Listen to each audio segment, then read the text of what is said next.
தேகம் முற்றும் சுற்றி கொண்ட கொடியே உன் எண்ணம் என்னவோ சகியே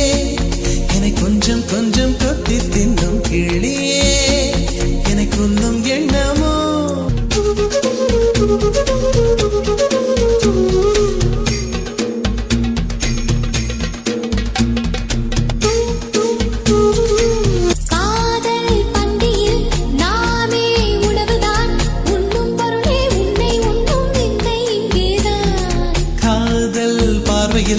பூமி வேறுதான் மார்கழி வேர்க்கும் சித்திரை குளிரும் மாறுதல் இங்கேதான்